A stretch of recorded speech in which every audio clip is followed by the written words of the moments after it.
If you feel like it takes way too long for you to get your goal accomplished, then maybe some element that's missing from the way that you view that goal, way you view how you approach getting that goal achieved.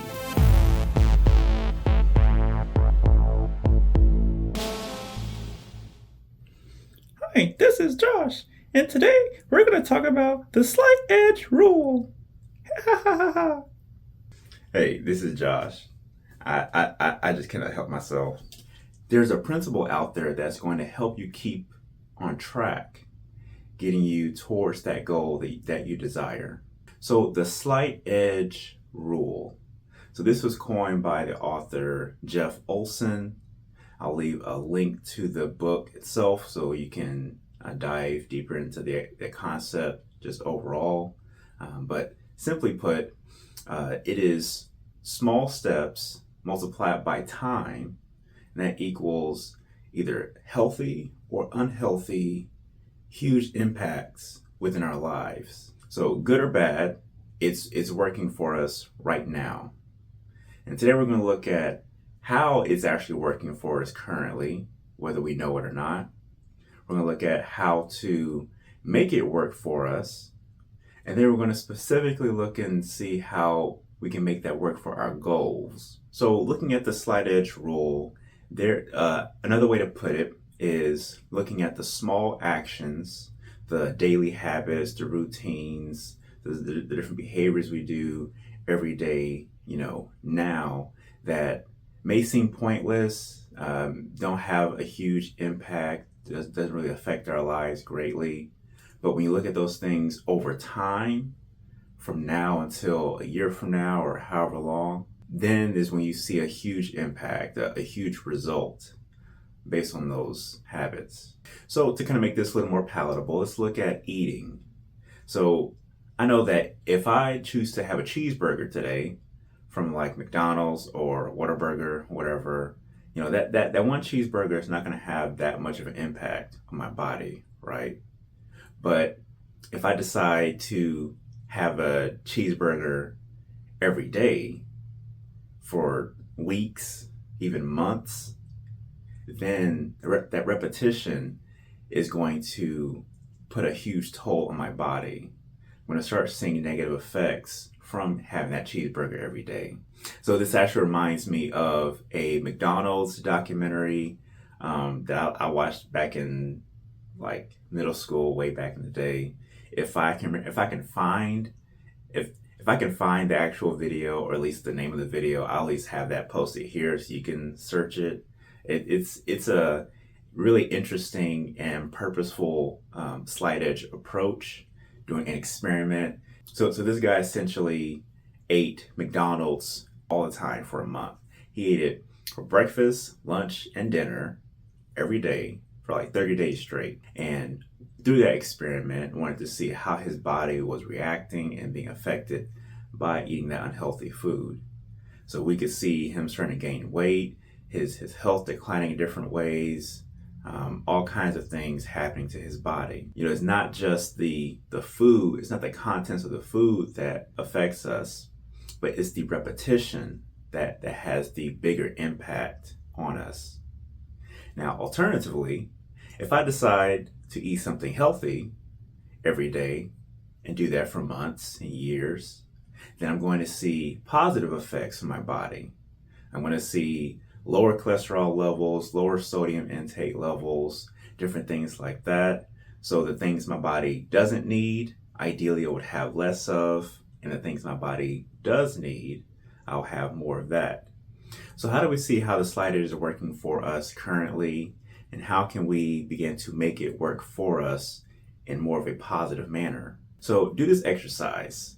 So on a piece of paper, or if you journal or do any kind of to-do list, whatever that may be, write down all the things that you do within a day.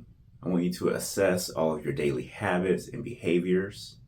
If you can't think of what you normally do, then today and tomorrow, just begin to log all of those things from when you wake up, if you woke up on time, either or snooze the alarm, the kind of food that you ate throughout the day, the different tasks that you had to get done and were able to get done, maybe even tasks that you weren't able to get done, may have been putting off every day, whatever that may be for you. So write all those things as much as you can from beginning to end. And writing this out this way will help to give you a bird's eye view of your entire day. Next, we're going to want to do some discernment. So make a note next to those tasks and routines, and notate what is working for you and what is working against you.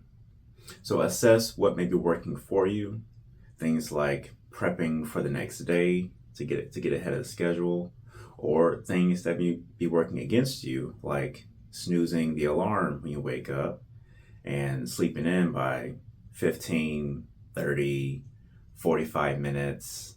Now you're going to write down next to those different tasks. You may even focus on some of the more important ones throughout the day, but right next to those, what is going to be the overall outcome later down the road if you continue those habits. So like for prepping for the next day, are there going to be things working for you that over time are going to help build mental clarity, make you feel less stressed daily, or help you just feel more productive over time?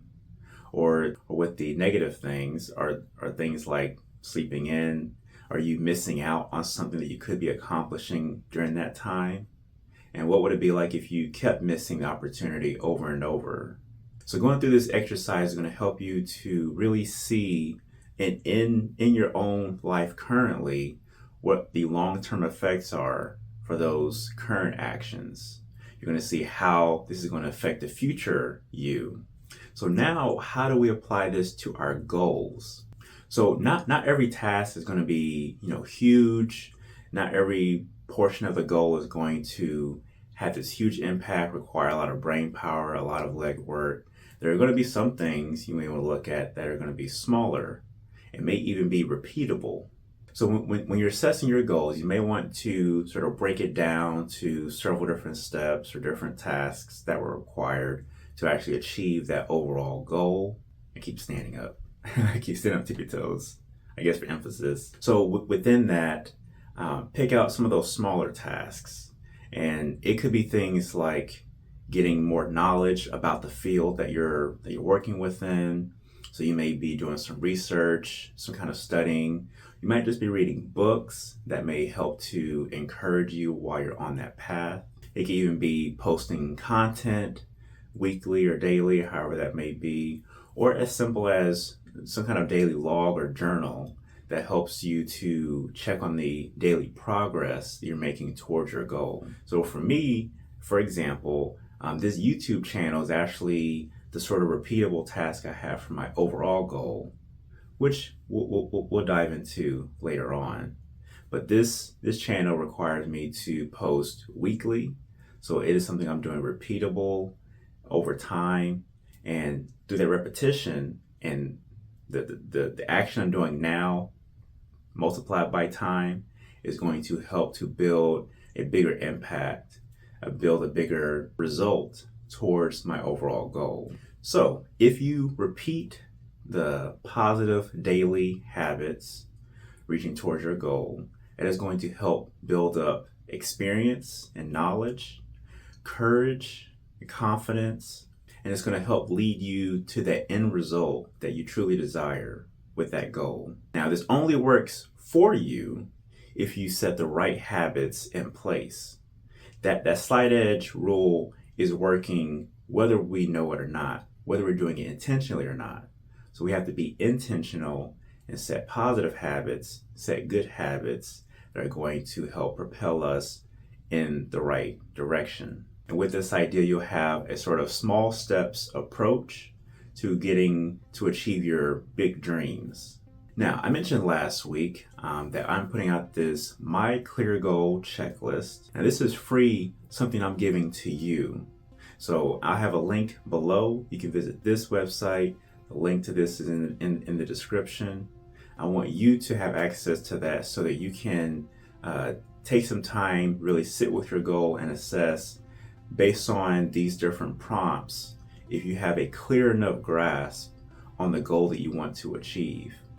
You're going to be able to write down your initial goal, go through these prompts that are going to challenge your goal, and then rewrite your goal with that clearer mindset. So click the link in the description to get access to that. In the meantime, I'll catch you next week. Deuces.